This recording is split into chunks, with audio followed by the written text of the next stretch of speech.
Visnagar civil તાલુકા પંચાયત નગરપાલિકા નવીન બિલ્ડિંગનું લોકાર્પણ કરાયું। હોસ્પિટલના નવીન બિલ્ડિંગનું લોકાર્પણ પણ થયું છે। આરોગ્ય સેવા સુદૃઢ કરવા માટે રાજ્ય સરકાર પ્રતિબદ્ધ છે।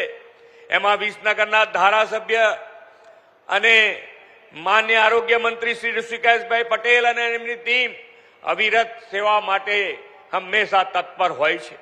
વડાપ્રધાનશ્રીએ ટીબી નિર્મૂલન પર ખાસ ભાર મૂક્યો છે।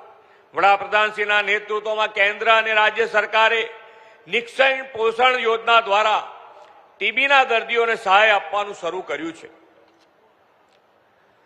આ વિસ્તારના લોકો લોકપ્રિય ધારાસભ્ય અને આરોગ્ય મંત્રી ઋષિકેશભાઈ પટેલે 158 જેટલા ટીબી પેશન્ટોને દત્તક લઈને નિક્ષય મિત્ર બનીને આ દર્દીઓની સારવાર પૂરી ન થાય ત્યાં સુધી નિક્ષય પોષણ કીટ આપવાનું સેવા દાયિત્વ નિભાવવાના છે।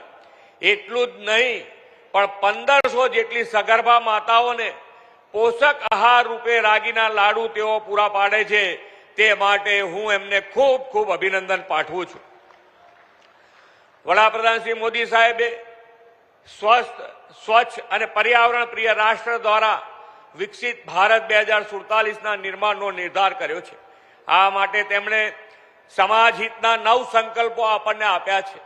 આ 9 સંકલ્પોમાં આપણાથી થાય એ બધા સંકલ્પો આપણે કરવા જોઈએ। આપણને આઝાદીમાં ભારતને આઝાદ અપાવવામાં ક્યાંય ભૂમિકા કરવાનો લાભ મળ્યો નથી, પણ આપણને વિકસિત ભારત બનાવવા માટે આપણી પાસે સમય છે અને એ સમયમાં આપણે એનું યોગદાન આપણું યોગદાન કેવી રીતે આપી શકીએ એના માટેનો આ 9 સંકલ્પો માન્ય વડાપ્રધાનશ્રીએ આપ્યા છે। એ 9 સંકલ્પોમાં આપણી પાસે પૈસા હોય તો પૈસાના સહયોગ આપીએ, આપણી પાસે સમયનો ઉપયોગ કરી શકાય તો સમયનો ઉપયોગ કરીએ, આપણી જાતનો ઉપયોગ કરીએ।